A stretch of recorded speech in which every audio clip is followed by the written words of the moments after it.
Metastatic breast cancer research is the only path to saving lives.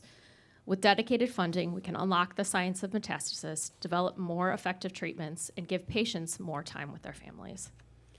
Thank you for outlining that so clearly and giving me the good numbers for the funding requests. I've been hearing a lot about ARPA-H. Like, how would that funding specifically benefit MBC research?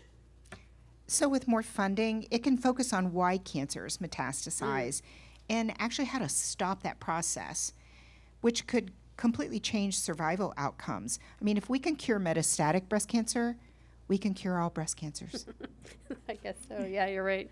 I think because when it comes to money, we're always trying to figure out exactly how much to allocate and why. And everyone comes and asks for more money. So it's really good to know what your background reasons are, because then I can justify that better when I am talking to my boss and when my boss is talking to other members of Congress.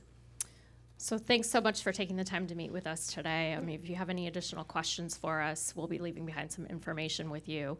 But we're basically asking for your office's support in addressing these issues. Co-sponsoring the Metastatic Breast Cancer Access to Care Act, co-sponsoring the Cancer Drug Parity Act, supporting modernization of the SEER registry to capture all MBC cases, and increase funding for metastatic breast cancer research through the NIH, ARPA-H, and the DoD programs. So I just want to say thank you so much for meeting with us today. Did you know that a woman dies from metastatic breast cancer every 13 minutes? That means while we've been speaking this past half hour, we've lost 2 women. They've lost their lives to metastatic breast cancer. And you know what? We can't afford to wait. These policies bring real hope to people like me and families across the country.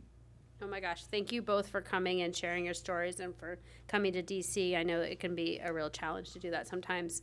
It really helps to have a human face on policy issues we talk about, and I'll definitely bring these priorities back to my legislative team and flag all this legislation for review.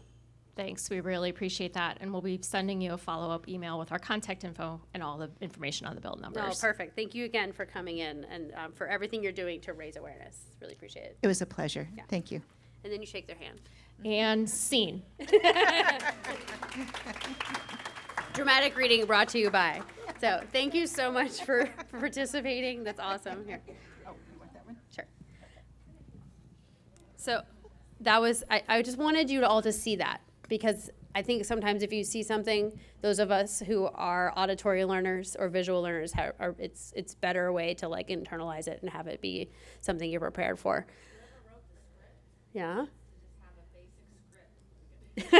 We don't want everybody just like reading. So, okay, as a former staffer, I've definitely had people come to my meeting and literally be like, and just read. And that's not an effective meeting, because the whole, it is absolutely okay to start that way.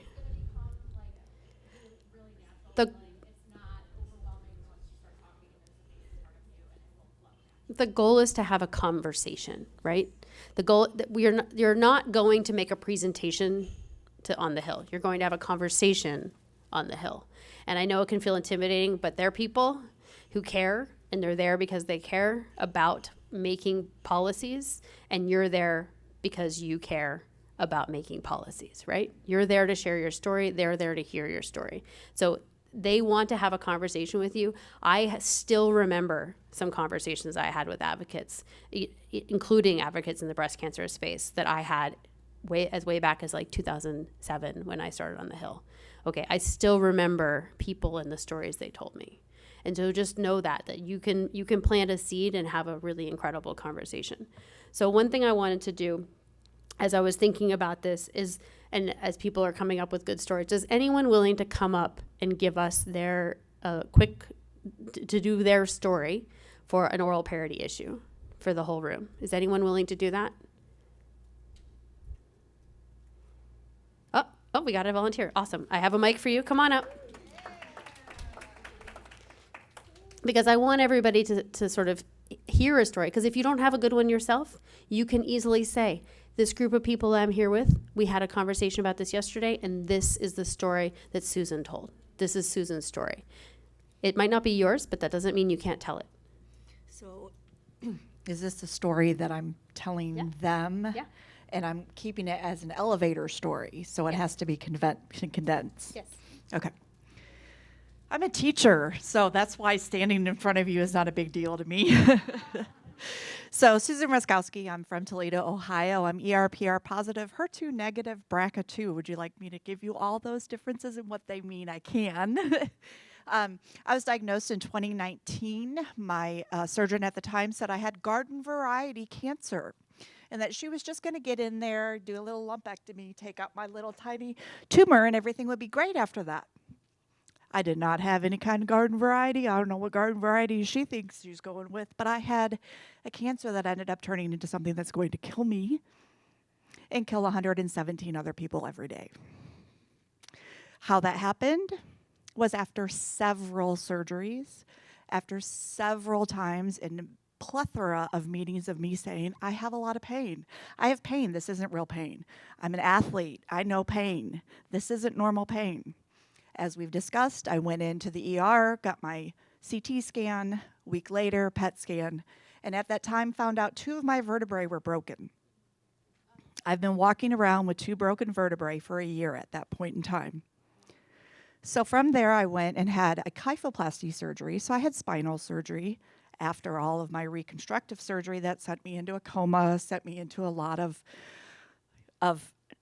oh, let's go back to working. When did I work during all this time? So I had no work, and that will help me lead into the other part.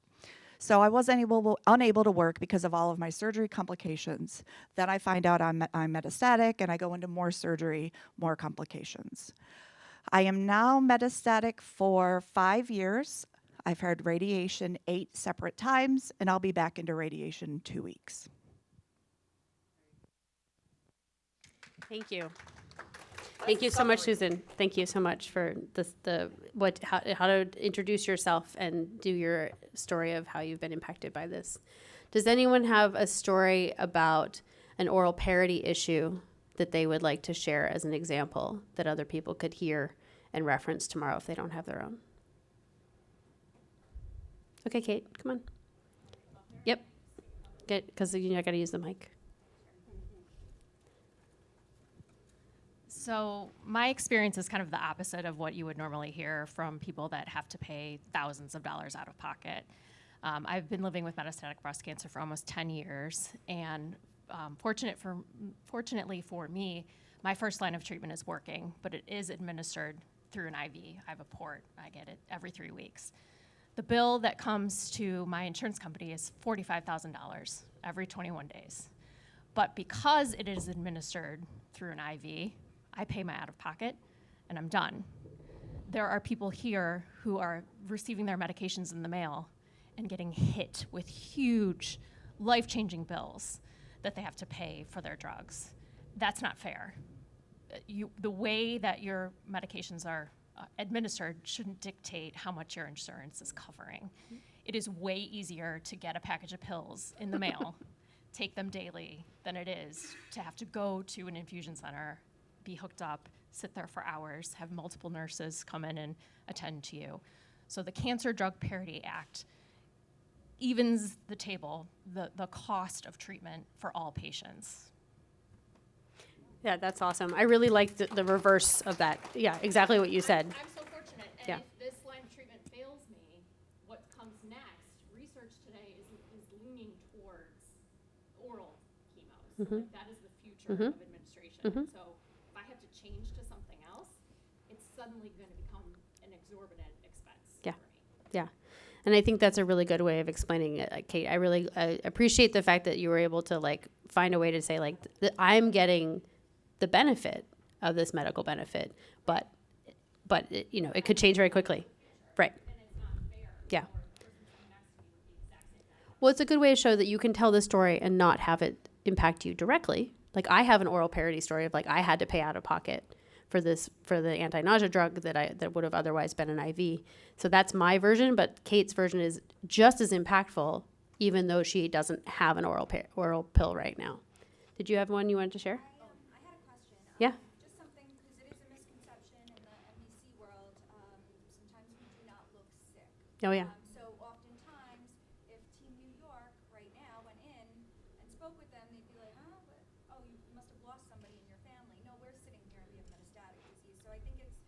important to touch upon the fact that we all don't look like we're actually sick and dying. It's an invisible disease that will kill us the same way it's going to kill everyone else. So I don't know if that's No, it's a good point. I'll repeat it for the back of the room in case they couldn't hear around the corner because there's like a funky corner here. She was saying that like not everybody looks sick. In fact, most people in this room don't look like you have a terminal illness and you are on medication that you are dealing with lots of side effects. Like nobody's like creeping in with like, tubes and all sorts of things. Like, you look like you're fully functional adults and you're here. That being said, you can also say there are people who are planning on coming who are not here because they didn't feel well enough.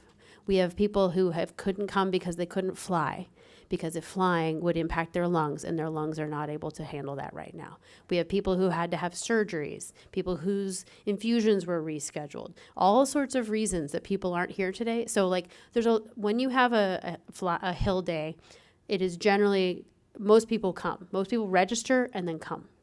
But for us and for other patient groups who have really severe illnesses, it is very common for us to have 20% of the people not be able to make it. And so that's another thing to say is like our original plan, there were going to be 3 people in this meeting. There's only me. Why is that? That's because the other 2 people got too sick to come. And so I think that's really important to say is like we might look healthy, but there are also people who aren't here with us because they had to change something. And the disease maintenance is primary and coming to the Hill is secondary. So we'll have them email you, right? Kind of thing. Go ahead. I was just going to say, I think it's an important piece to note that there's a reason why a lot of people aren't here either is because they're no longer with us. They've died. Oh, yeah, for sure. Is that if only 30% of us are potentially making it to 5 years, and that means 70% of us aren't even in the room. That's a really good point. For the people in the back, she's saying that another thing to point out is that the reason there's not a lot of people here is because people die. And so Taylor mentioned it during one of their presentations earlier. There was a woman who said that she has a photograph from a Hill meeting like 2 years ago, and she brings that photograph to, I don't know if that person's in the room, so if you are, please raise your hand, but was saying they bring the photograph in and say like, okay, I'm still here, but these people are missing. Was that you? Oh. A 2018 photograph, okay. So 9 people in the photograph from 2018 and 4 people are gone. Yeah. And like the stat is that 5-year life expectancy, right? And so some of the stats are old. Some of the we've talked over and over again in the room how the stats are not good. They're not accurate. That being said, that is the current stat, right? That we can use. And so it's hard to have people come back year over year. Like we have some real outliers in the room. That being said, it's really important to say like not everybody who this impacts can be here either because they are too sick to make this and they plan on coming, or they were here last year but they have passed away. Like just think about like part of like in polite society you think like, oh, don't like scare anybody. Like no, scare them, please scare them, because like on the receiving end as a staffer, I would always remember something when I was like, oh shit, I had no idea it was that bad, right? And so it's really important to make it vivid, make it hit home, make it hit like the scary parts. So and then another. Go ahead, Sharon. I was going to talk on that point also, because sometimes when I tell them my story, I will add in the fact that I have inflammatory breast cancer as well. Mm-hmm. And when I explain that I found out by accident and has no signs or symptoms, their eyes get big because they're walking around looking normal and feeling fine. Right. And they could become me the next day. And then I go on to the metastatic part of the cancer. And I come in wobbling like I always walk. That's a good thing. Hey, that's my side effect. Mm-hmm. That's part of the plan as well. Mm-hmm. And and you can get a little personal with it because I did explain that in my story I talk pretty fast because I talk a lot and I have a lot to say. So I do my spiel a little fast. Yeah. And I do tell them about my child graduated from high school. When I got diagnosed, that was financial toxicity, and we had to file for bankruptcy. I got personal because this is some real stuff that we deal with, and don't be afraid to be personal and honest about what goes on because it's real life, and it'll get their attention better if you're sharing that heart to heart. Absolutely. If you're comfortable with sharing a detail, please do. Because the more vivid of a picture you paint for someone, the more likely they are to remember it and be impacted by it. If you just give them like, the 30,000 foot Pollyanna version, they're not going to remember and they're not going to feel compelled to do their homework. But if you tell them exactly like, we had to file for bankruptcy, this happened and then that happened. You don't need to like go through every single little detail, but you can be like, this impacted my family so much financially that we then had to file for bankruptcy. Like that's enough of a statement for someone to be like, whoa, okay, that's serious. They need to get it. And sometimes they need to be a little scared, or you need to say like this, more and more people who are young are being diagnosed. This is not something that, only impacts people who are over 65 and therefore don't have to worry about getting into SSDI early or Medicare early because they're already eligible. Like this, we're really talking about a huge group of people that are outside the realm of what other people normally expect, right? And also, when you're in your groups, we talk, and I'm a storyteller, so I tell the story, you're strong in the science. It's good in your group to figure that out, and then choose what story best fits you, because you'll be better at it. Yep. And if you're just telling your story, it's easier to explain it and connect it, because you're just telling your real life story.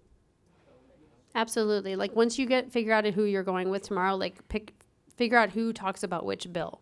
You should take turns like we did in this. Like Kate talked about one bill, Janice talked about another. They went back and forth. They didn't both talk about the same bill. They didn't both say the same thing. They took turns, and that way it was a constructive conversation that kept rolling, but each person was able to provide an example of things that were relevant to what they were saying. Go ahead. Question. Yeah. With the Metastatic Breast Cancer Access to Care Act, I think last time I was lobbying for it, there was a big misconception in Connecticut about if the Metastatic Breast Cancer Access to Care Act you automatically like qualify for Medicaid if No, it's Medicare. I know it's Yeah. Medicare, but they didn't understand why I didn't qualify for Medicaid while I'm waiting. And if Oh, you I see what you're saying, 'cause it's qualify income for contingent. Yeah. SSDI, you're above the threshold.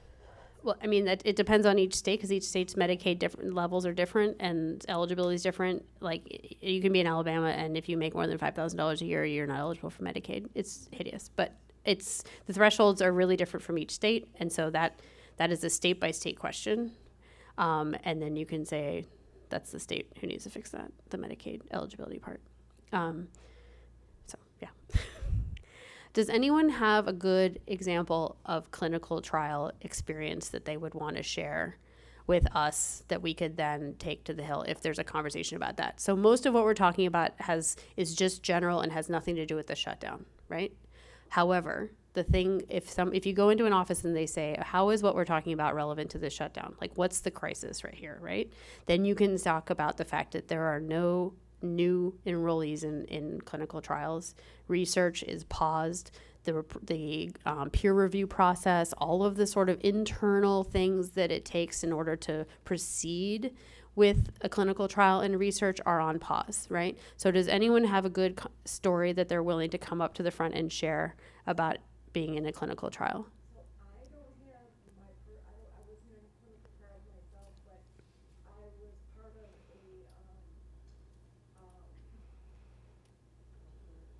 wellness center Mm. that I was with a woman who actually, they shut down her clinical trial and has since passed.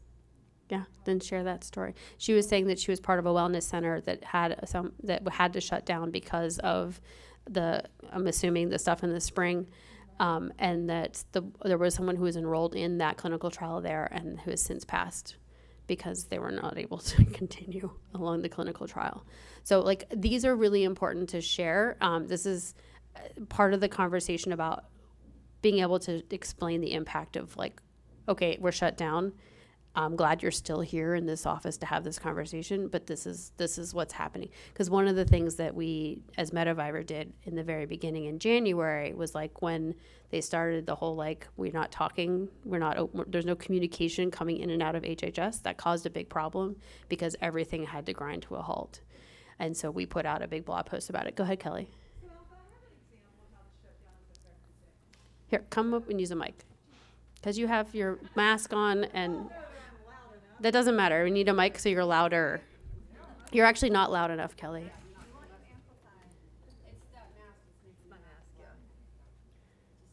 I love y'all.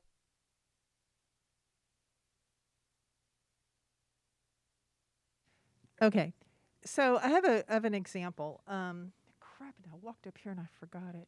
So I have scans next week. So before I have scans, I always assume I am going to have progression. So I look to see what clinical trials I am eligible for. I have a spreadsheet, everything, but I need to see what's current. So day before yesterday, I was like, okay, I have scans next week. Let's go see what trials I can add to my database. Clinicaltrials.gov. Due to the government shutdown, our database may not be up to date and current.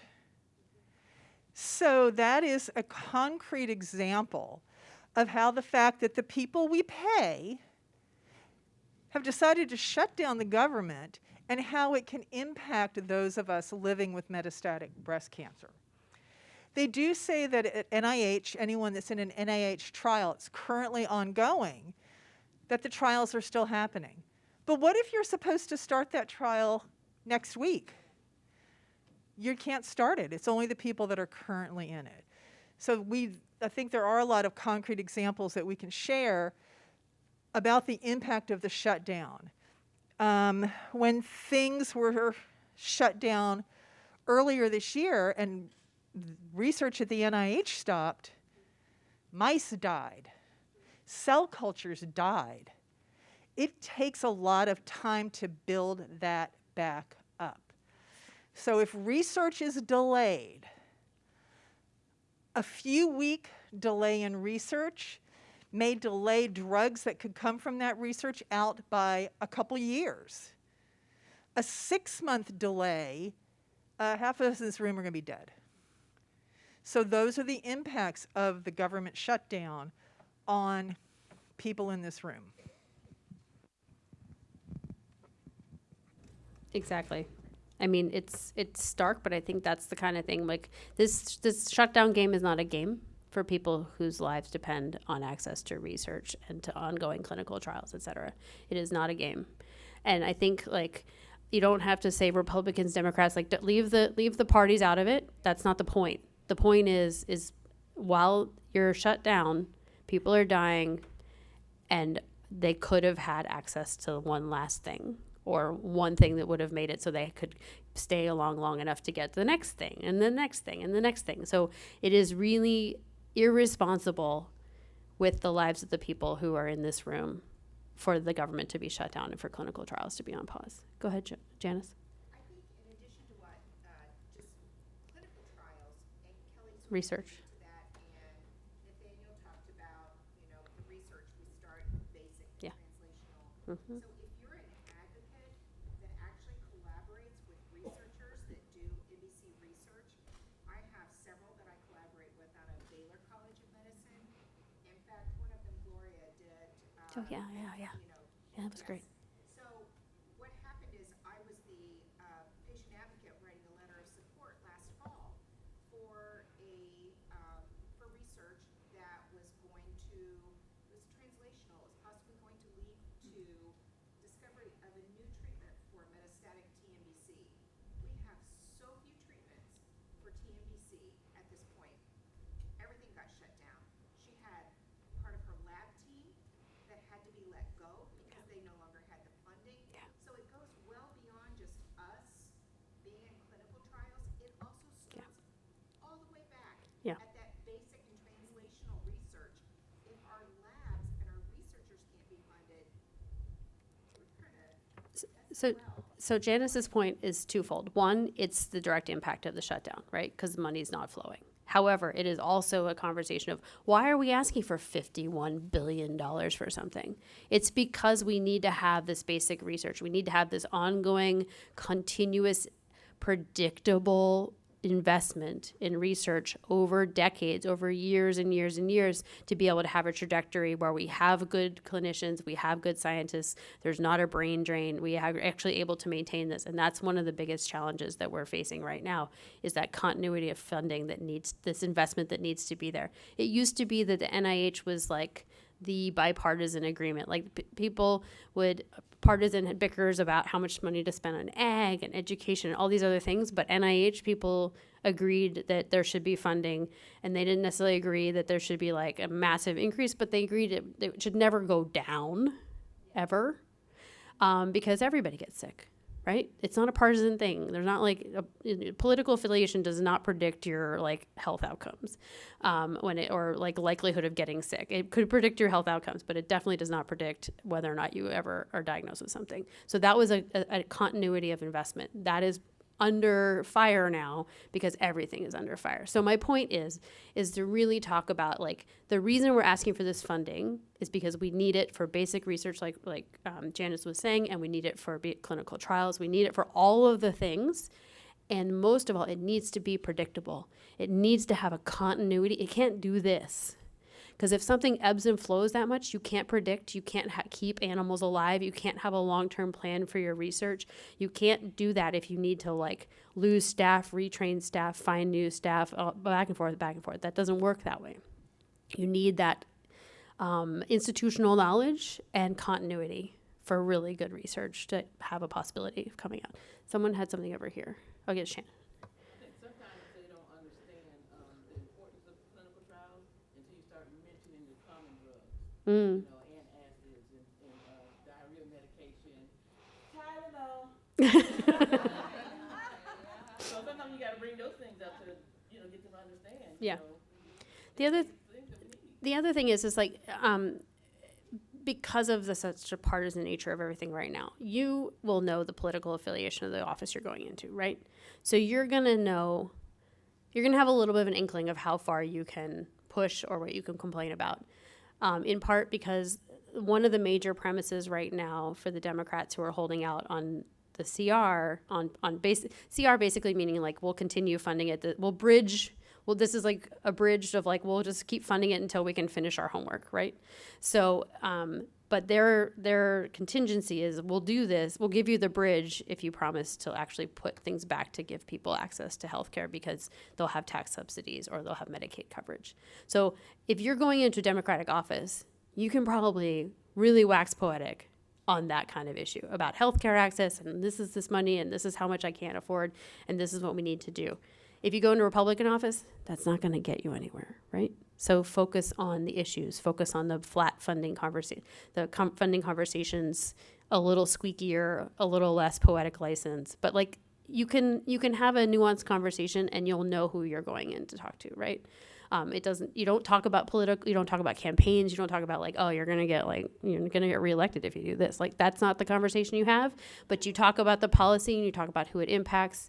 And if the other thing to remember is if any of you are asked by the office if you would go on record or give a quote or anything like that for a conversation that you're having, if you're comfortable with that, that's totally fine, but let us know. By us, I mean like myself and Taylor and Michelle.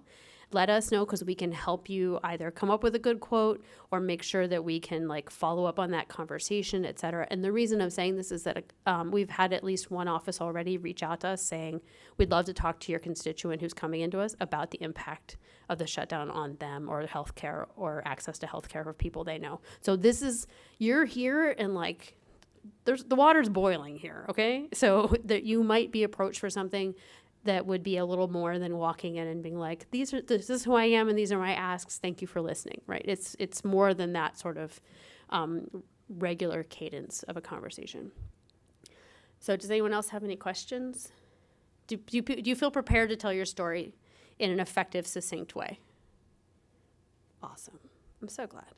So that was my goal, was to make sure that everybody really felt that good. So as we go tonight, just sort of the rest of the day tonight, really sort of practice telling your story. You can keep up with your partners if you don't. Think about it tonight while you're going to bed, in the morning, in the shower, like how would you tell your story? Make sure to include whether you're recurrent or de novo, or if the person you're talking about, if you're a caregiver, the person was de novo or recurrent. And if you have other people's stories to share, make sure that you tell them that those are other people's stories. Do these people know what de novo means? You can tell them. They might not know what de novo is. Just to say de novo, I was diagnosed metastatic from the beginning. I didn't have any previous diagnosis. Yeah, don't expect them to know what de novo means. Yeah. And then if you are, as a feedback loop for anyone, if you think about what someone told you that really caught your attention, because that will help them be able to really tailor their story and fine tune it. Is there anything you were confused about? The de novo is a really good example. Like somebody said de novo, and imagine you're a regular person and not somebody in this room who knows what that means. Like, what? The what? And then is there any time you sort of like were like, okay, that story's interesting, but like, now I'm thinking about what I packed and what I'm going to wear tomorrow. You know, like, did your attention wander at all? And just because that helps people really tighten up their story, right? And then always, specific feedback on how to strengthen it. But fundamentally, make sure that you include an ask at the end of your conversation with a staffer. Always include an ask. So yeah, practice at home. Practice at home. And remember that the skills you're learning and what you do tomorrow will make it so that it'll be easier to do groundswell in February when we have virtual meetings and our one-to-one goal of matching people up one-to-one. Before I let you go, I need to put in a plug again for our one-to-one. So my goal, and this is my goal as advocacy chair, this is my goal, is to pair every single one of you up with your lawmaker for a year-round conversation. It doesn't mean you call them every day. It doesn't mean it's not that hard. What it means is that we pair you up so that lawmaker, when they get an email from Sharon Anderson, they know exactly who she is, exactly what she wants to talk about, and they're willing to go into more detail, right? Because you've gone past that surface conversation. You've gone past the intro. So I want a one-to-one, every member of Congress and their person. So all of you here today, if there's anyone who doesn't want to be a one-to-one match with your member of Congress, come and talk to us about why not, right? Because my goal is for every single one of you who are here to talk to your member of Congress tomorrow is willing to be a one-to-one person. We will give you all of the information you need throughout the year. We'll give you scripts to use. We'll give you email templates like Taylor and Michelle were saying is in the app. Like, we have written out an email template that you can then customize. You put in their name, but you change the story around. We want to make it as user-friendly as possible, but we want this continuous conversation year-round. Go ahead, Wong. Here, come get a mic.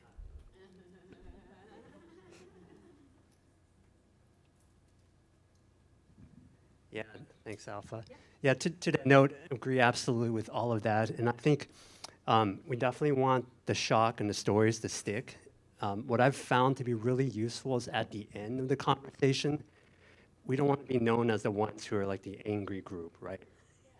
Bring it back to the hope, the optimism that despite all things that happen, we're sitting in front of you because you have the power to change this for us. Like, you have the power to create hope for us and partner with us and leave on that note. And here are the asks. And building that connection and showing that they can be part of the story, can change the story for us, really kind of brings us to another level. Do something. They appreciate me and thank them. Right? Thank them for their work. And kind of leaving a note of optimism. Right, because in that case, they'll remember that. They'll remember that because they talk to so many different people. But beyond the shocking stories, which we want to stick, we're translating that into a story of hope. So that seemed to work pretty decently with the folks I talked to. It led to conversations that happened beyond the meetings. And I think that might be a good touch to show, like, we do things differently as Metaviver, as advocates. And this is the way we choose to kind of take things forward, and we can make things happen together. Can I be semi-angry? You can be angry during the meeting. You just have to end on a high note. Just think of, you gotta strategically plan. So thank you so much to everyone for being part of this training, for being willing to like really dig and do sort of like the homework part that's kind of like, really, I have to do this right now. So thank you for doing that. The practice you've put in today, the thought you've put in today will really pay off tomorrow.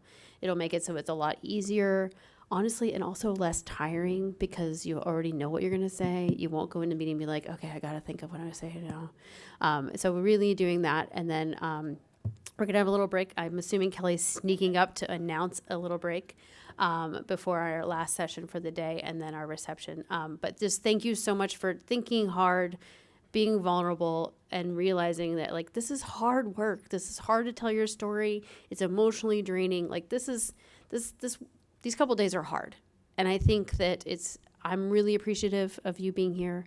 And I know that the members of Congress and the staff that you talk to will also be appreciative of you making the trip and coming. So if you make the most of all of everyone's time by being authentic, by being vulnerable, and making the asks, that really makes a huge difference. Thank you, Alpha. I mean, just big applause to our advocacy committee, the federal group, for putting this together and teaching us how to tell our stories effectively, how to ask for things effectively. It just a lot of work, especially with the pivots with the shutdown. So thank you so much. We are going to take a short break. I'll tell you in just a second. But just like we want to end our meetings with, on an up note and hope, we are ending today's session, barring the reception part, which is just kind of fun. We are ending it with hope because we're talking about a research. We're talking about some research updates, so don't miss it.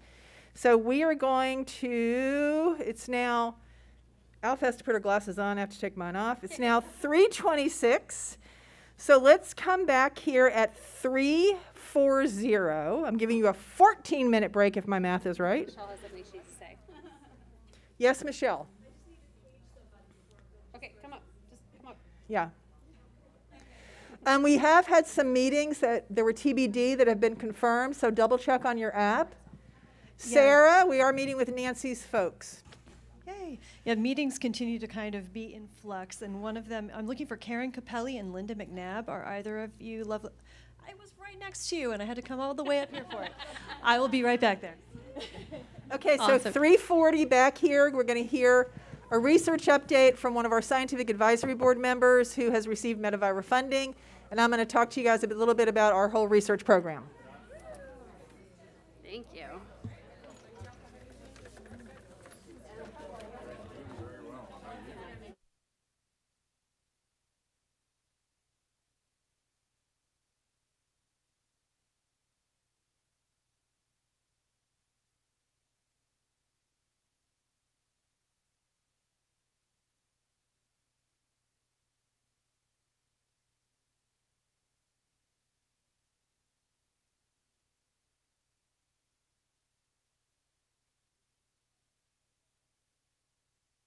Test mic check, 1, 2.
Yo, people! I figured it out. I just want to ask you a question really quick. So I want to know how I can, first time, how I can incorporate this in saying something. I'm a registered nurse by trade. Only reason why I won't work full time even when I feel good, like I'm gonna feel good, 'cause I'm on Herceptin, is because I'm afraid to lose my Medicaid and Medicare. So what can I put that? What can I put in? When you tell your story, say that. Okay, you have 5 minutes. You have 5 more minutes.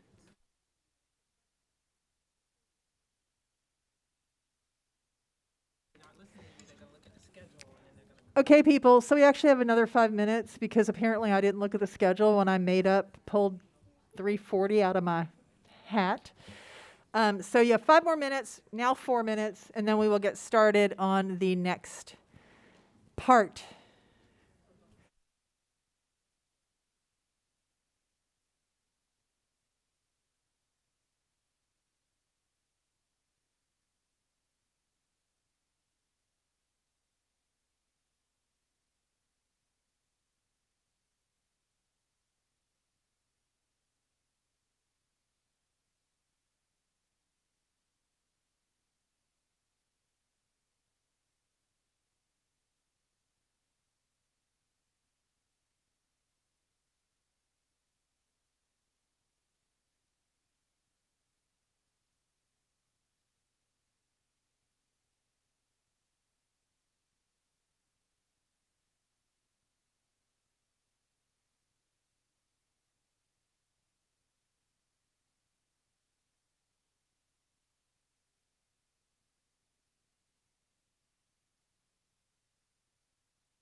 Okay, guys, we're going to get started in 1 minute. It is the 1 minute countdown. Where's the Jeopardy theme?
Okay, folks, we're going to get started on our last session of the day before we have a little reception. And as I said, we are ending the day with hope because we're talking about research. Metaviver's main purpose is to fund research. We do support, we do advocacy, and thank you, Alpha and the federal group. We do advocacy really well now. But our main purpose is to fund metastatic focused research. So I'm going to tell you a little bit about the history of Metaviver. It was started in 2009 by 4 women in Annapolis who were living with MBC. They were in an all stages support group and were like y'all need to go away because you're just too much of a bummer, literally. So they started their own group. They did bake sales. They did things. They raised money. They raised $55,000. I kept saying 50. As it turns out, it was 55. I was wrong. And they wanted to fund research. So one of the people, the only one of the founding members who's still alive, contacted about 20 different academic institutions. Here we have 55 grand we want to give you, but it has to be on metastatic breast cancer research. Oh man, I don't know if we can guarantee that. So these women, all living with metastatic breast cancer, basically said, FTS, we will do it ourselves. So they asked for applications, they got applications, and the very first award in 2010 was given to Dr. Danny Welsh. It was 55 grand. I fixed it, I wrote 55 there. At the time, Danny was, I think, at University of Alabama. He's now at the University of Kansas, and he is a member of our scientific advisory board. So we are very proud of the fact we have a scientific advisory board consisting of 3 career metastasis researchers, Danny, Dr. Stuart Martin, who you're going to hear about in a minute, and Dr. Jill Barganetti. And earlier this year, because we added some quality of life grants that have to do with people and clinician, we added a clinicians, Dr. Miriam Lesberg of Yale.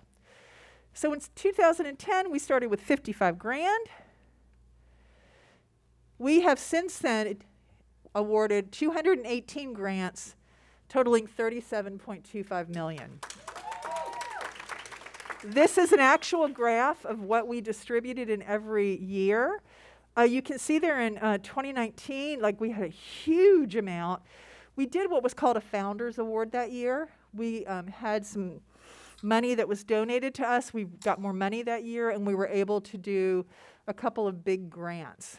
But it goes up and down because we fund research based on how much money we raise in that particular year. So if we don't raise as much money, we can't fund as much. We also increased the amount we awarded a couple of years ago. So we're on par with the big organizations now. We have, I made these slides 2 days ago. Do you think I remember what they are? No. So this is part of our grant cycle. In a normal year, we get about 100 one-pagers that are called letters of intent. Hey, I'm going to apply for your grant. If I get this, this is what I'm going to do with your money. Those are all reviewed by scientists and by at least one patient, caregiver, someone impacted by MBC.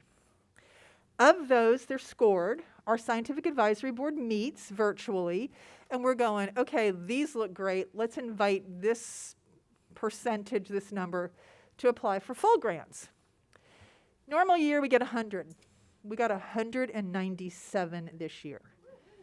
I have had heartburn since I found this out because I'm going, how are we going to raise money to fund more grants? And the whole reason for this is the uncertainty with federal funding.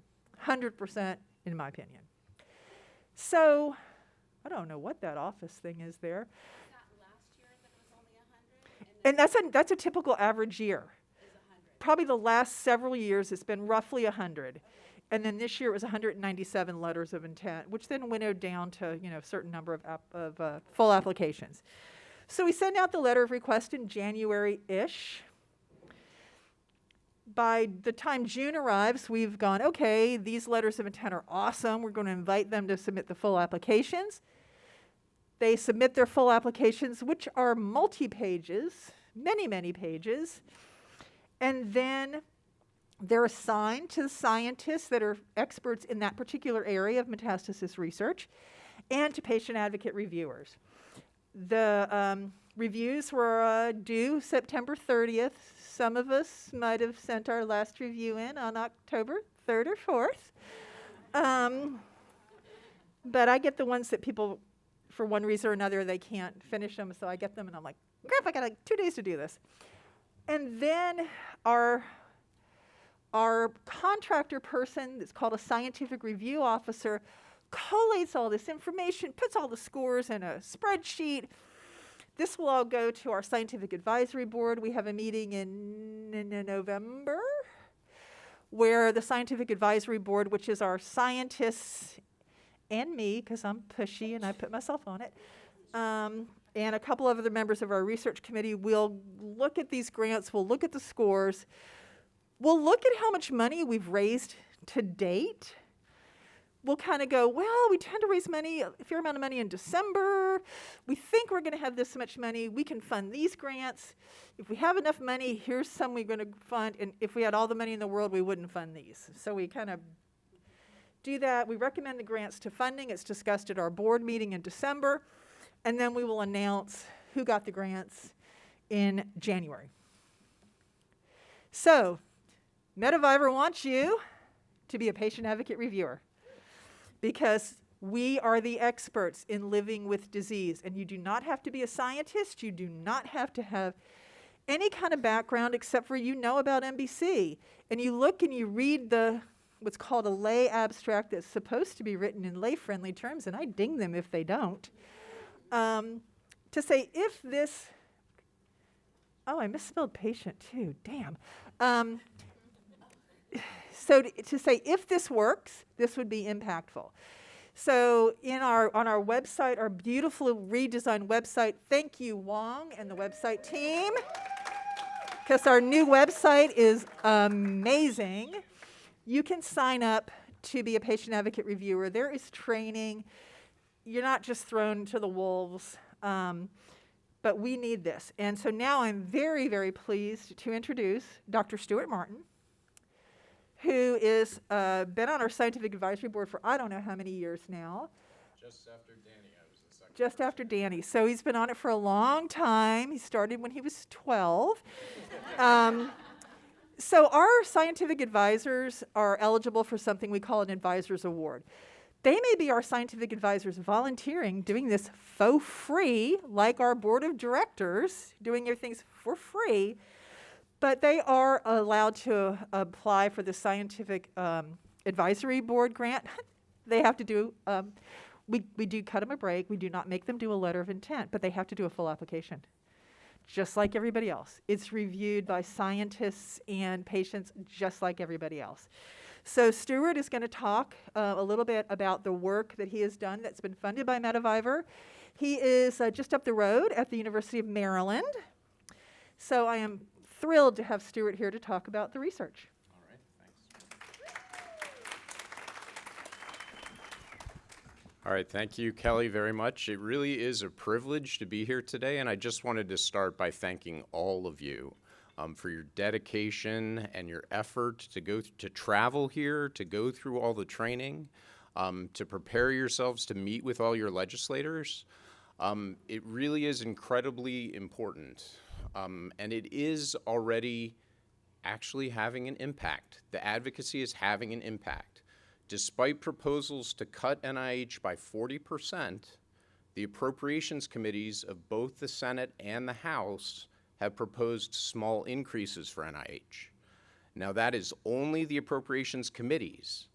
We really need to carry that through the full House and Senate, and that's where all of you come in, is to actually make that case to your legislators.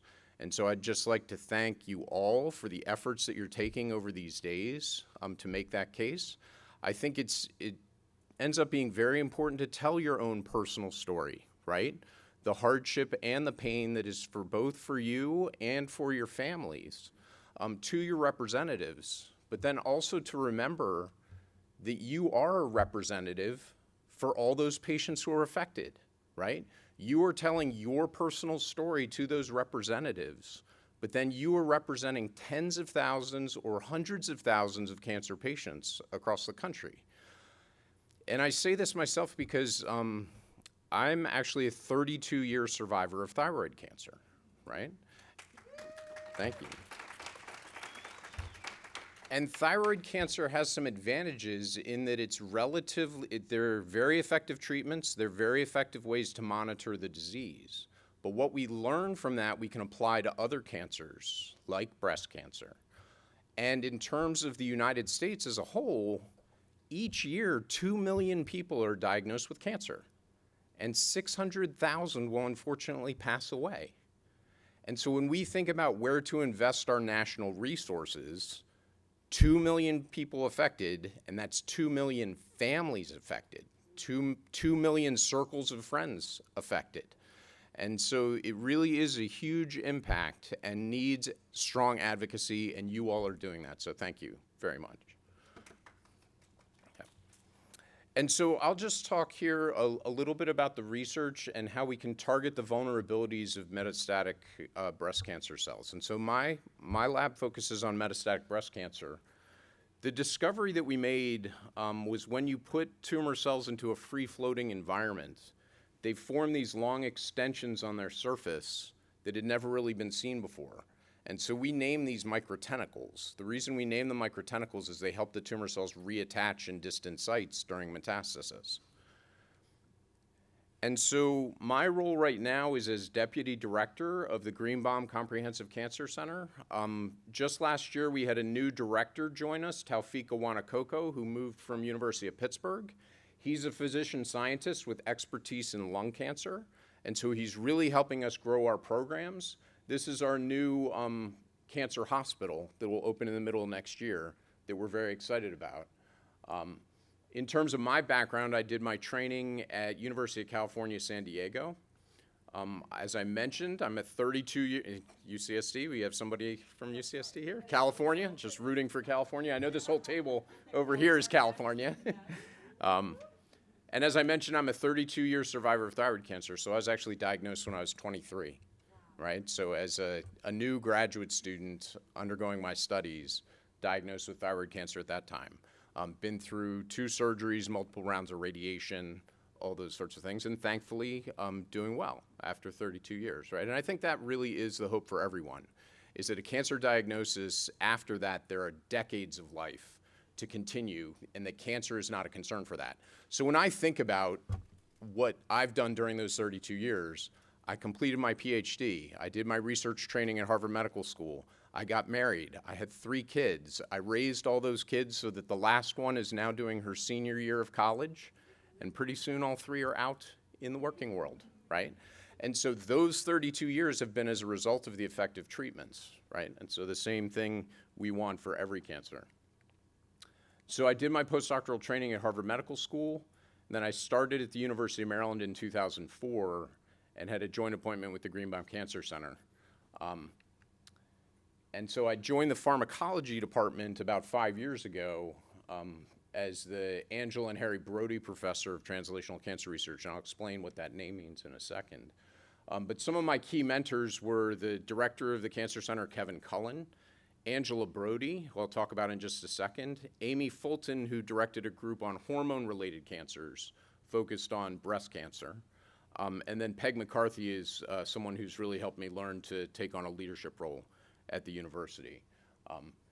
This whole time also a member of the Scientific Advisory Board for Metaviver, something that I was very privileged to do because our research focuses on metastasis, and as was mentioned by a number of people here, Kelly and others, that is really the cause of death for many cancer patients is metastasis. But unfortunately, a lot of research doesn't focus on that. But we'll talk about why that might be in just a minute. In terms of the person who really recruited me to the Cancer Center, Angela Brody, her contribution was really the discovery of aromatase inhibitors. So she was a faculty member at University of Maryland, and she really pioneered the discovery of aromatase inhibitors. At a time when a lot of drug companies were focused on inhibiting the estrogen receptor, she focused on the synthesis of estrogen. And so she was one of those people who was a huge inspiration to me because for many years, people told her, you're crazy, don't go down that road, it doesn't make any sense to do that, and then it turns out that they're very effective treatments, right? And so at least aromatase inhibitors can be effective for up to 70% of breast cancer patients, the ones that are estrogen receptor positive. And really millions of patients have benefited worldwide from those discoveries. So it really was a privilege for me to work several decades alongside Dr. Brody and really have her mentorship during that process. So one of the things that really limits why there isn't as much research on metastatic breast cancer and why metastasis is such a challenge to treat really comes down to the detection limit with clinical imaging. We've gotten pretty good at detecting large primary tumors, but then for metastatic tumors, we can only detect them when they are also relatively large. Does anybody really have a guess of how many cells need to be in a tumor for it to appear on imaging? What do you think? 500,000? You're in the right ballpark, but it actually needs to go up from there. The minimum threshold is really about 10 million cells before it will ever even appear on the scan. And it's somewhere between 10 million and 100 million before it's ever really picked up. So we're seeing cancer when it's a large primary tumor and when it has grown out as a large metastatic tumor. But we're really missing the steps between this. And we know at a very early stage, when tumors are still small, they can shed circulating tumor cells, or CTCs, into the bloodstream that are spreading actively to other organs. And because these tumor cells are relatively large, they get stuck in the first capillary bed that they encounter. So the capillaries are the narrow blood vessels. The tumor cells get stuck there. A lot of them get pushed through and die by fragmentation, but some of them can escape the blood vessel and then become dormant survivors in those distant tissues. Now, I think we probably all know that chemotherapy targets growing cells, right? That's the basis on which chemotherapy works. So these dormant cells that are sitting in the distant tissue are resistant to chemotherapy because they're not growing. But they can serve as the seed of the eventual outgrowth that's really going to threaten the life of the patient. So we can't see these stages of seeding and dormancy in patients very well because they exist below our clinical imaging detection threshold. That also means that a lot of the drugs that have been developed to inhibit large tumors and their growth because that's what the physicians can see, right? But there are other steps in the metastatic spread that we might be able to target. And so while we can't see these stages in patients, we can actually see them in mouse models in the lab, because what you're looking at here are 3 living mice in which we're watching the spread of cancer throughout their body, because the tumors in this case express the gene for firefly light, so why fireflies glow. So that means the cancer in the bodies of those mice actually glows like a firefly, and we can see when they're spreading to distant organs.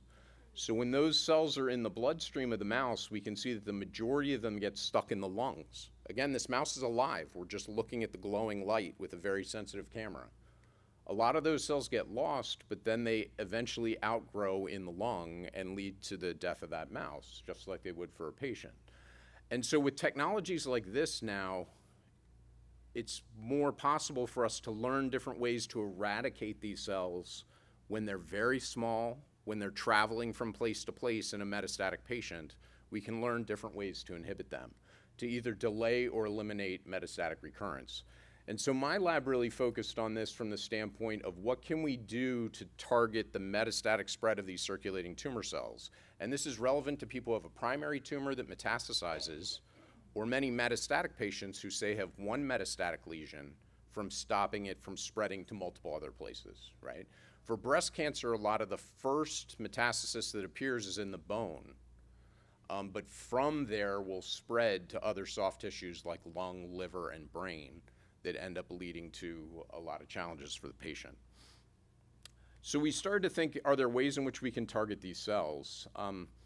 And this really built off of the mentoring that I received at Harvard Medical School from this investigator here, Phil Leader, just to really recognize my mentors and the effects that they had. Phil was somebody who, when he was doing his postdoctoral training right here at NIH, actually in DC, he helped show that DNA is read out as a triplet code. That's how DNA is read, for which his advisor won the Nobel Prize. But he was the young researcher who did that work. And this is something that I use with the students at the medical school a lot to remind them that when Phil was making these discoveries, here he is pictured here, he was just in his mid-20s, right? In his mid-20s, showing that DNA was a triplet code. So these discoveries can come from anywhere, and the funding that's provided by organizations like Metaviver to support students, to support professors, to train the next generation of students, those are things that can really change the way cancer is treated. The other thing that Phil really was very famous for was he developed transgenic mouse models for cancer, which showed that HER2 was an oncogene for breast cancer from which the therapy Herceptin was developed, right? Was knowing what the target was, right? And so these are very fundamental discoveries, but they end up being made by very young people doing the research. All right. And so the work that we did in my lab at University of Maryland built off of the work we'd done at Harvard. We looked at how cells died. So if you take a tumor cell or a normal cell from the body and put it into the bloodstream or lymphatics as it's floating to go to another place, it tends to self-destruct. And that protects us from the cells moving around. The greatest example of this is when you get a sunburn in the summer, your skin peels off, right? Now, your skin isn't peeling off because the cells were so damaged that they couldn't continue. Your skin is peeling off because the sun damaged the DNA. The cell recognized that was a problem and pulled the plug. That's why the skin peels off, okay? So people who have mutations in that pathway, it's very dangerous for them to go out in the sun because they're getting damage all the time, but the cells aren't self-destructing. So that was the work that I was doing at Harvard Medical School. So we were taking these cells, floating them, and watching them self-destruct. But the thing that we noticed was they generated these long extensions on their surface that we'd never really seen before, and only when they were free-floating. And so with a group that I had started there at University of Maryland when I was here much younger, right? Mistaken for one of the students here, maybe. We noticed that these tentacles formed on the surface of the cell, and this is now a tumor cell isolated from a blood sample. And one of the things you can appreciate is a red blood cell is much smaller than a tumor cell. A tumor cell is much larger because of the type of tissue that it comes from. And so we actually thought that these extensions were based on a protein that was already known for tumor cells that are attached on a surface. And so in a classic example, we did an experiment when we took the cells when they were free-floating, when they had these short little extensions. We treated with a drug that should make those go away if they were what everybody already knew, okay? And so we did that experiment, and they did not go away. They got much longer and more numerous, right? And so that meant that it was not what we had expected from other studies. It was something new. And so it turned out that the type of extension support that they have is based on a protein called microtubules. And so basically the way that this works is when a cell is attached in its home tissue location, it has microtubules that are expanding outward.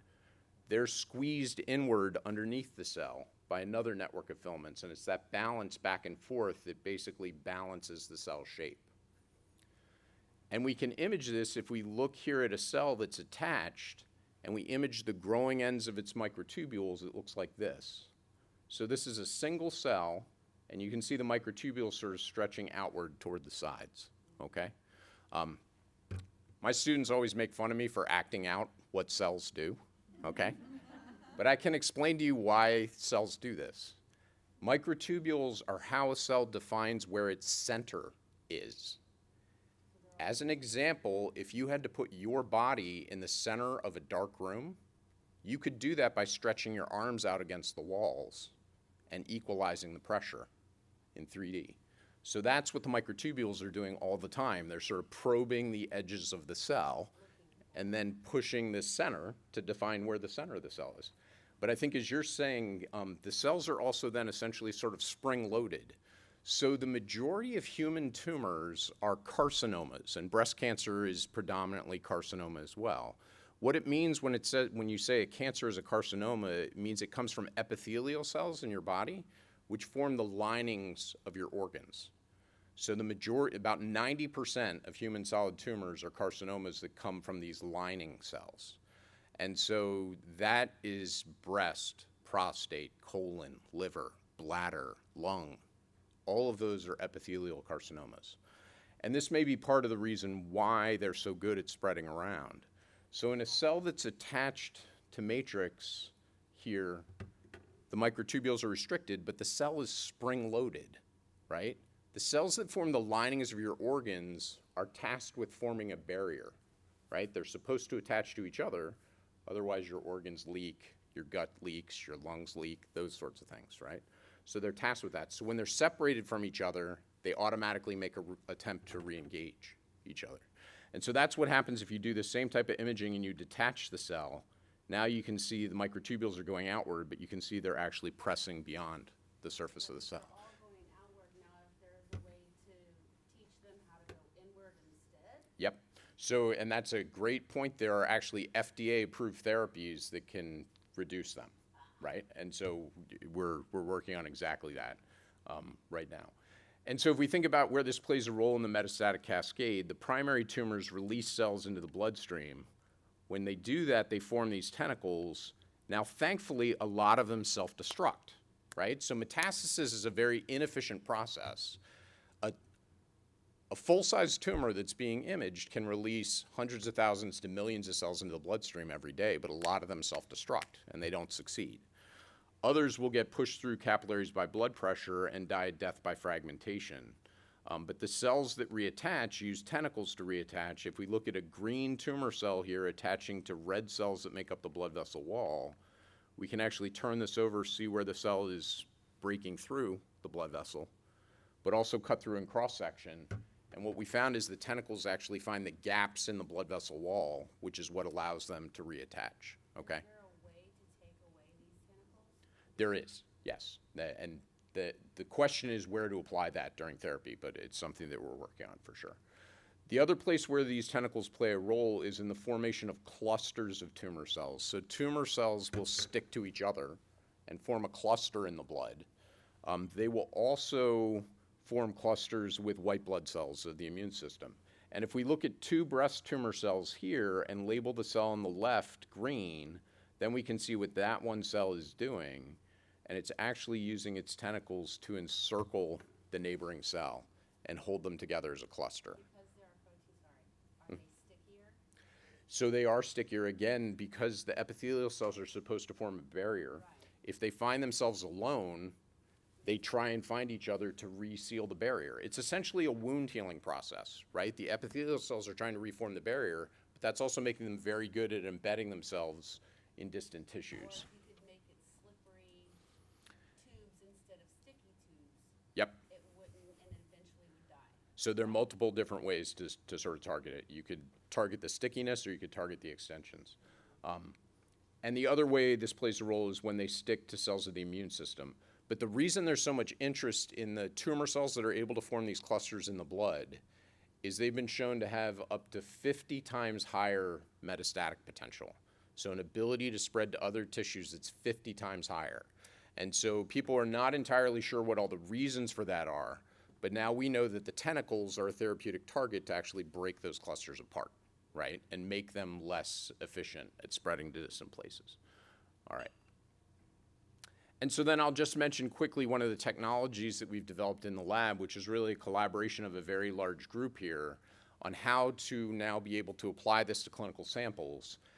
And this was really something when I first started my lab that we didn't have a lot of competitors because people didn't want to look at free-floating cells because free-floating cells drift around, and when you try and take a picture of them, you get this blurry image, right? So we, together, a PhD student in my lab, Julia Ju, with a bioengineering group led by Chris Jewell here at University of Maryland College Park, developed a technology called the tether chip. And what the tether chip is, it's a very thin surface that we can image through. But then in the upper surface, it has this sticky, oily lipid that sticks to the membrane of any cell. But that cell can't firmly attach to the surface.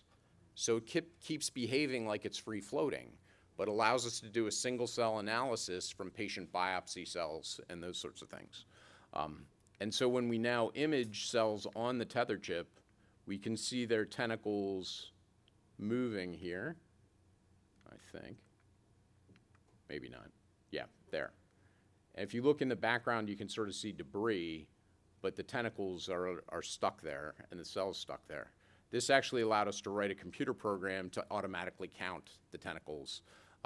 We've actually now applied artificial intelligence tools to this, and it's worked out great.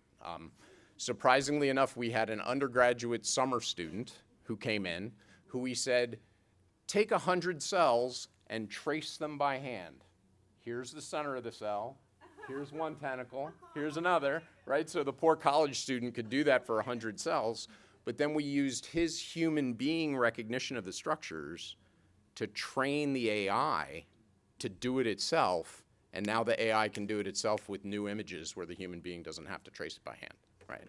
So that summer student is now a first year, now second year medical student because he was admitted to the medical school after finishing that summer project.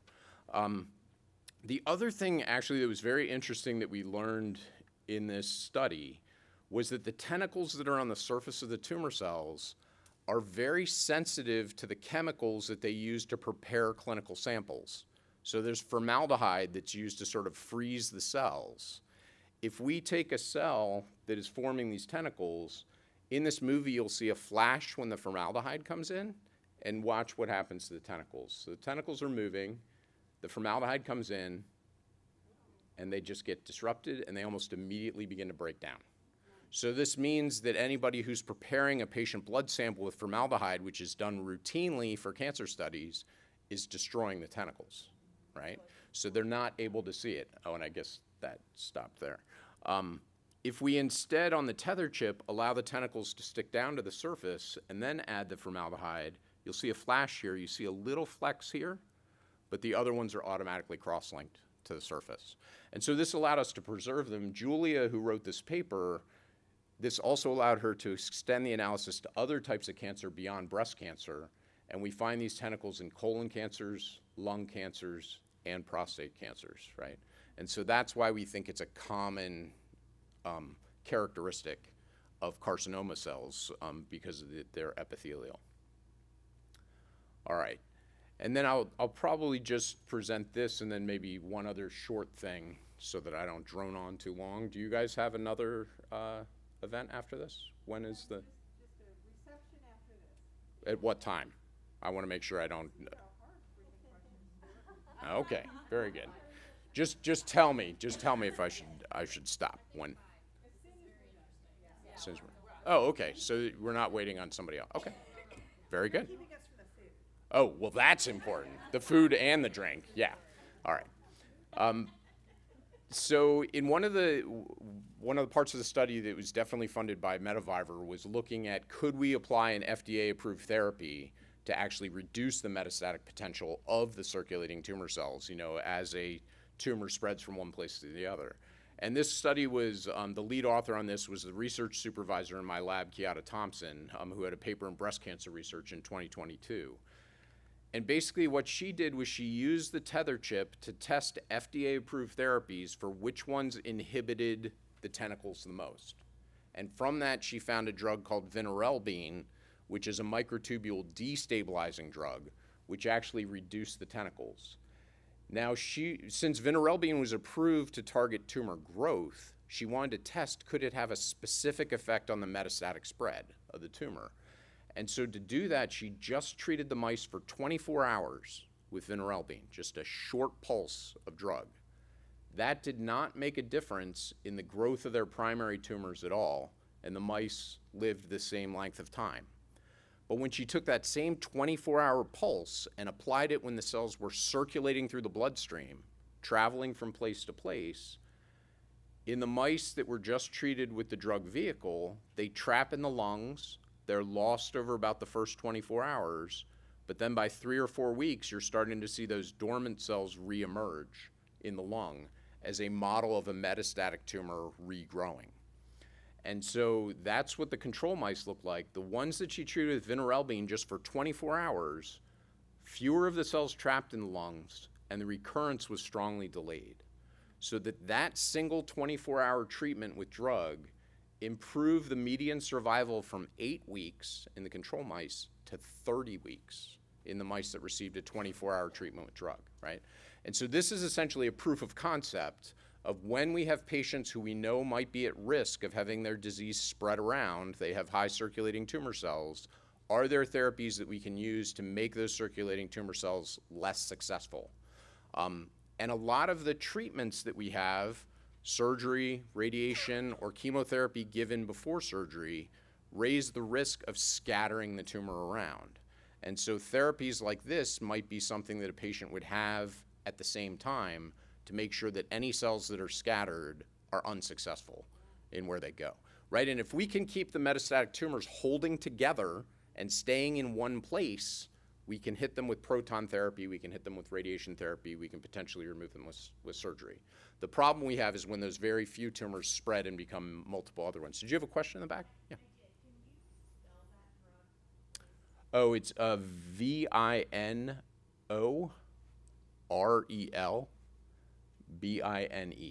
vinorelbine. Navelbine. Navy bean. Yeah.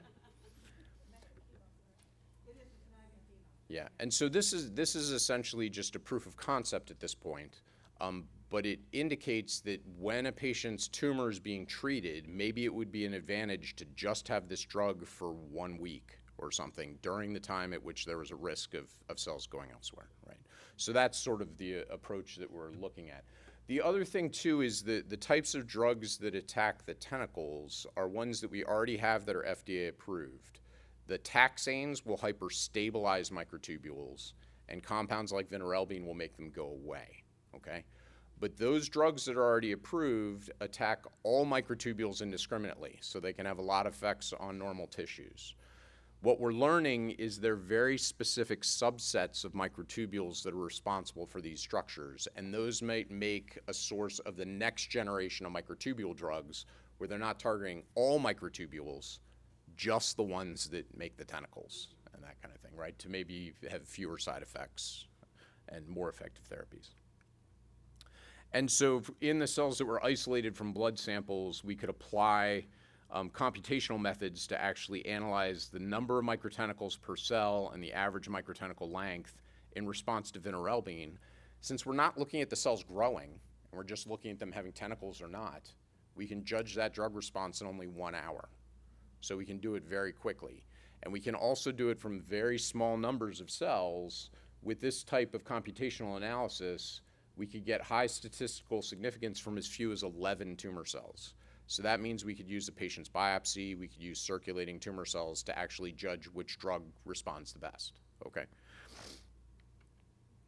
All right, and then in probably the last approach that I'll present here, one of the MD PhD students in the lab, Darren Gilchrist, who is now doing his PhD portion, he actually got himself funded by the NIH through a supplement to one of my R1s, right?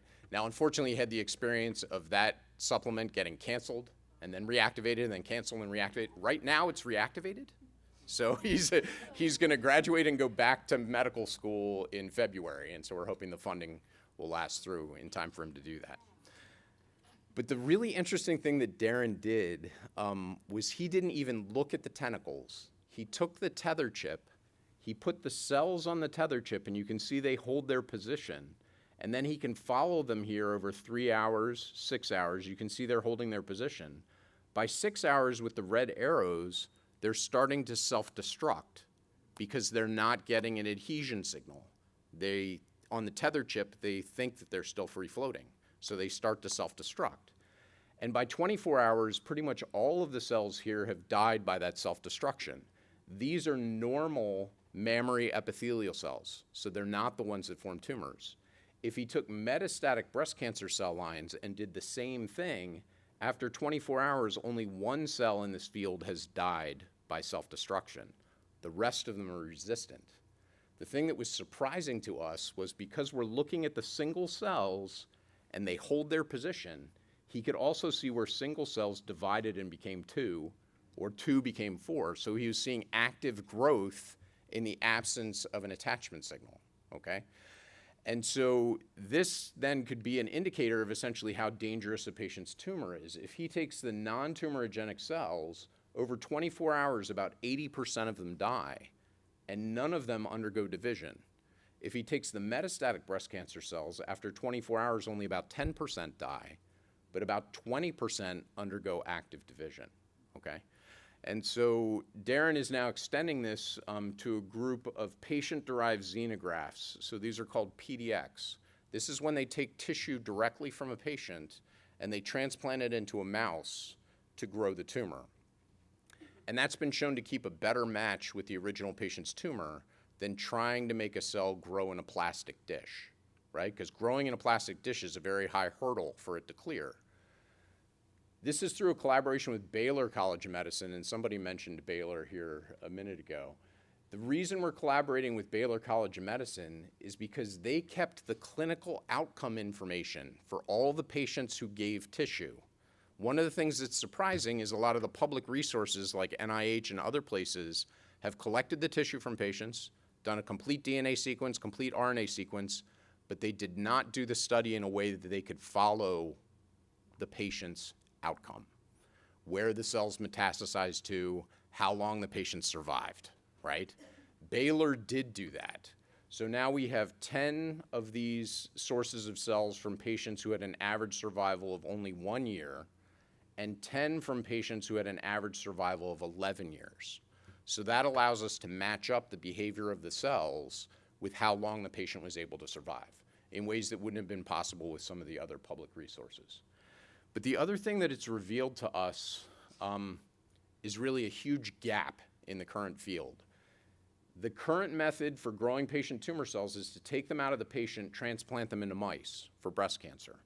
This allows the cells to retain the molecular markers of the original patient.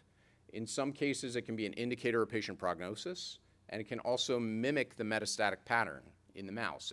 If the cells went to the bone in the patient, they'll go to the bone in the mouse, okay?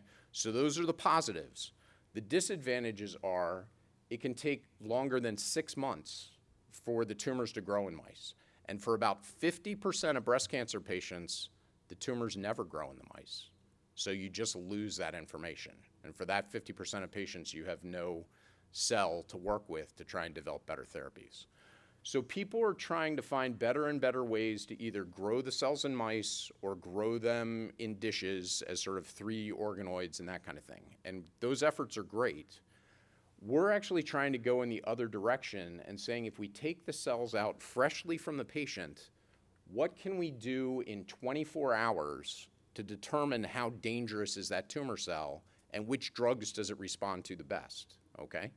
And that can help us decide which of the tumors are most likely to metastasize further and which ones could respond to drugs better. But I think the thing that Darren has realized in his project, and often when you do research, you realize something very obvious that you didn't realize at the beginning. Every method that people are using to grow patient tumor cells is selecting for the cells that survive and grow out. The percentage that die in the first 24 hours could be the most important information for how dangerous that patient's tumor is. If their tumor is filled with cells that are likely to self-destruct, it's probably not very dangerous. If they're all resistant to self-destruction, it could be very dangerous. And essentially, the rest of the field is just throwing away that information because they're only taking the cells that end up growing out, right? And so that's also an opportunity to treat with drugs to figure out if we have cells that are resistant to self-destruction, how do we tip them over the edge so that they are more likely to self-destruct? And so that's what we're definitely working on now. All right. And so with that, I think I'll just go ahead and if you can just push end on the keyboard, I'll go to the end there, because I'd also like to have a chance here to have people ask questions if they're interested. But I don't know if you can show the last slide, because then I can at least acknowledge the one more back. Yep, that's it. Okay, thanks very much. So in closing, I'd just like to thank the members of my team who did this work, but particularly Metaviver for long-standing support as we go over these questions of relevance to metastatic disease. It's something that only a small percentage of grants are addressing from NIH. And support from organizations like Metaviver help us really think deeply about those effects, especially when they're very challenging to address in the clinic, right? Because clinical detection of cancer is based around these large tumors of millions of cells. So that's what we're stuck analyzing rather than the mechanisms of spread. And so we've worked together with Metaviver as well as several companies involved in the isolation of circulating tumor cells. But of course, the most important thing here is this is a team of young people, graduate students, medical students who are actually doing the research. And these are the people at times of funding uncertainty become much more likely to choose alternative careers. Maybe they want to go into crypto or be an Instagram influencer rather than being a cancer researcher, right? And we need the efforts from everyone here and all the work that you're doing tomorrow with the legislators to advocate for the importance of research and to relate that back from your personal stories to the thousands of people that are affected in each of your states by this disease, as well as all the families and friends that are affected as well. So thank you again for all your efforts in this regard. I'd be happy to take questions if people have questions. Yeah, thanks. Yeah, Jamil. Yeah. Sure. I have a two-part question. Okay. I just wanted to get your perspective as far from a researcher's perspective. Sure. And practitioner, you know, because again, I'm seeing at our cancer center, we were talking about how they're, you know, repurposing and treating the dormant cells with FDA-approved therapies in the early stages. Yep. And then also how we just saw how NIH is investing, I think it was $16 million in mammograms that include AI, right? Right. So is that partially due to the them not understanding that we're not outliers as to why they're, because I still feel like we've been operating on this methodology from the 80s, that if you just find it early, nuke it early, cut it early, do everything early as much as possible, even vaccine level, right? That will eliminate or reduce the amount of deaths from metastatic breast cancer. But instead of focusing on, okay, let's treat it. Let's, you know. Now we know we have somebody with metastatic disease. What do we do now? Right. Like rather than just catching it early, which you're talking about there. Yeah. And a couple of points on that, actually. There's a great study that was done in New England Journal of Medicine that was published back in 2015. They looked at the comparison between PSA testing that was done for prostate cancer and mammogram that was done for breast cancer. Okay? And PSA testing is a blood-based test where it can detect disease wherever it's occurring in the body, right? And so they looked at the number of patients that came into the clinic for the first time de novo as a metastatic patient, which meant they were not caught in time, okay? And when they introduced, and they looked at this over decades in time, from like the 1970s or 1980s until like 2015, right? And when PSA testing gets introduced, the number of men who came into the clinic with metastatic disease from prostate cancer dropped significantly. When you look at the introduction of mammogram, it didn't change it at all. At all. Right? Because it's an imaging-based test. It's waiting for a tumor of 10 to 100 million cells, right? Now, where there's a tremendous amount of development, and Jamil, you and I were just talking about this a few minutes ago, is in the area of liquid biopsy, so blood-based tests for cancer. This can be used for early detection, but it can also be used for monitoring patients with minimal residual disease, like metastatic patients, whether their disease is beginning to grow, okay? And I just returned from a conference last week where they were talking about studies where they'd collected blood samples for cardiovascular studies over many years. And those were large studies involving tens of thousands of patients, in which a number of those patients ended up getting cancer. So what they could do with those liquid biopsies, these are studies out of Johns Hopkins, what they could do is they could go back through those blood samples and saying, knowing what we know now, how early could we detect that cancer before it showed up on imaging? And the lead time was actually 3 years, right? And so that's providing a lot of hope going forward, not just for early detection, but for patients who we know have metastatic disease, who are concerned that it's going to start growing, to not wait for a scan to show a larger tumor, to be able to see the level of circulating tumor DNA, which is what they look for, beginning to increase. Now a patient maybe could try a different therapy, see whether it goes down, or see whether it keeps going up.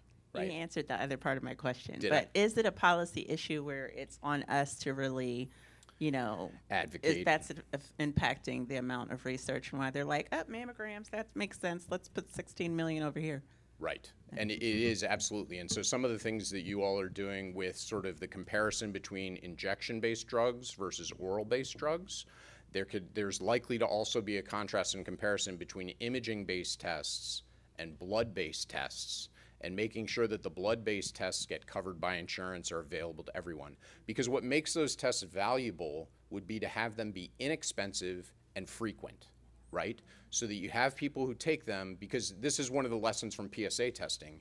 You don't want one spike to lead to a very aggressive treatment, right? If you have somebody who has an increasing amount of circulating tumor DNA, what you would want to do is test them again. Does it go back down? Maybe it's not a problem. Does it continue from 1 to 10 to 100? Okay, now maybe we should really do something, right? But in order to be able to do that, you need the test to be affordable for people of all backgrounds, to be able to be done on a regular basis to get that important data for whether it goes up or down. Yeah. And we know this from genomic testing in the Human Genome Project that, assessing these things 5-10 years ago was a huge amount of money. And now being able to do some of this next generation sequencing genomic testing is actually relatively inexpensive, which is why there's so much more research on it today. Yeah, hold on, Kelly, that's a really important point, actually. It goes back to what we're talking about, what seems like very basic fundamental research. When they did the Human Genome Project and they sequenced the first human being and did their DNA sequence, it took 15 years and about $300 million to do that. But now to do that same sequence for a patient takes less than $1,000 in only 1 day, right? And so what seemed like very basic, maybe unrelatable research just into DNA sequencing technology has made a huge difference to where like the circulating tumor DNA tests are now possible for people to use. Yeah. What's your preferred blood biopsy brand? That's one. Oh, yep. So no, I know there are new ones popping up as well. Like there's some of them test for different things as well. So there's stem cell, right? Not stem cell, it's cell stem. Yeah, there's Guardant, there's Signatera. So like. Unfortunately, I don't really know how to choose amongst those right now. Okay. I'm much more of a cancer So my next question biology. was, understood. Sure. I was just wondering if there was a But the difference clinical between trials will prove that, right? Right. Like which is the most effective at detecting things early. The clinical trials will prove that. And actually along those lines, one of the things that we were talking about is The other important thing about clinical trials is those are bringing therapies to patients years before they get approved, right? It's going to take years still to get FDA approval. And for a lot of patients, that could be their last hope. And so why it's such a problem when fluctuations in NIH support lead to cancellation of clinical trials, those therapies could be the last hope for those patients, and now they're indefinitely put off. Yeah. My last question, do you include patient advocates in your research? Yes, absolutely. So we He have, does in his yep, Metaviver research because we require they patient do advocates require it. Yep, to be absolutely. involved. Yep. And we have a great survivor who's worked with us both on the Metaviver research as well as the American Cancer Society Hope Lodge, which provides free housing for patients and their families when they come for treatment. Yeah. Slightly different question. With regard to dormancy, Sure. I always think about it as going to the bone and lying dormant in the bone, but that I also always think of ER-positive disease in that scenario. Is Yep. there dormancy in the other organs, like lung, liver, for the other subtypes? How does that work? There absolutely is. And so part of the reason for that is, I think one way to think about cancer is when it starts out and it's very early, it still has a lot of characteristics of the original tissue from which it came from. As it gets more advanced and more resistant, it sort of loses those characteristics. It stops acting like its original type of cell and it starts acting like something very new. But that means that for a lot of those early cells that are disseminating out, they are very dependent on being in the breast in order to grow because they're getting all the right green light signals. I've got the right sort of chemicals around me. I've got the right sort of matrix to attach to. So when they go to a distant place, they get stuck there, but they don't have the right soil to grow in, right? The classic example, it's called seed and soil. The tumor cell is a seed. It needs the right soil to grow. And so when it tries to spread to other organs, thankfully the soil's wrong. So a lot of those cells shut down and go dormant, right? But what we want to know is one, potentially how to destroy those dormant cells, but also maybe keep them dormant forever, kind of thing like that, so they never grow out, right? Those are two. There's a lot of controversy because some people have advocated in the past, let's take those dormant cells and wake them up so that we can hit them with chemotherapy. But that feels much too risky to do that, right? So, yeah. In the case of inflammatory breast cancer, the cells, my understanding is that the cells don't form the same type of tight clusters that sort of normal breast cancer cells would. Right. Can you describe more of what that looks like in terms of, microtubules or a different mechanism of action? Yep. So the epithelial cells that form all the cancers form these tight, as you're talking about, cell-cell junctions that allow them to hold together like a barrier. That's why you get an intact lining. As tumor cells become more dangerous, they start to lose that connection, and so now they can break off one by one, right? And so there's several steps with that. They first have to break off one by one. Some of them are able to recluster together.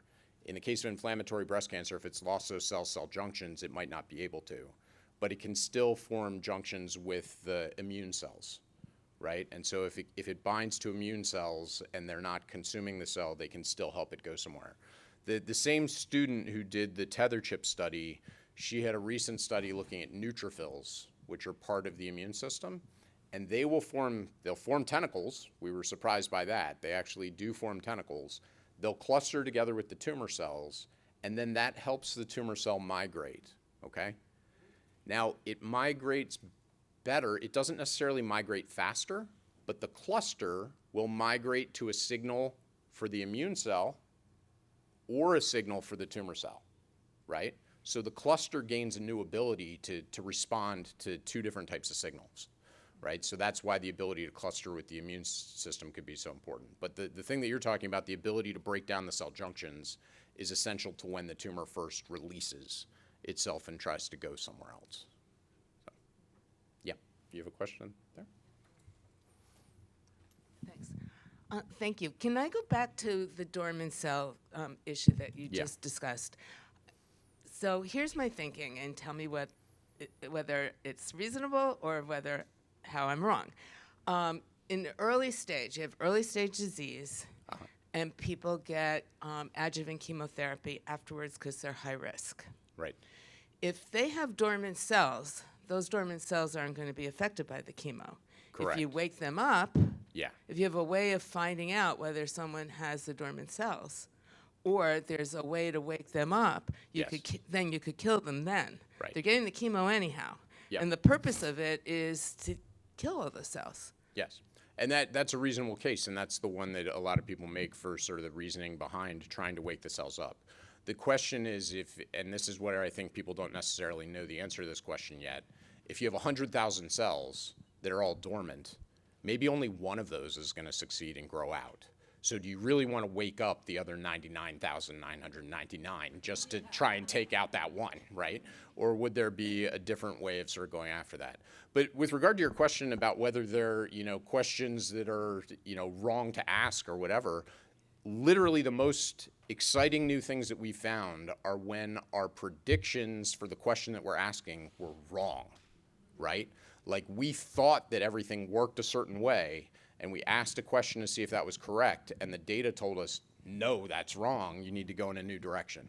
It's a constant process with me to instruct the students that when the data's clear and it goes directly against your hypothesis, you need to pay the closest attention because that's telling you there's something new and you're going in a very interesting direction. Yeah. Okay, so we have a question from another one of the really smart doctors. Nathaniel is a new board member who is also a PhD. Great. Not quite as crazy smart as your MD PhD student. Sure. My question's not that crazy. Hi, Nathaniel. Yeah.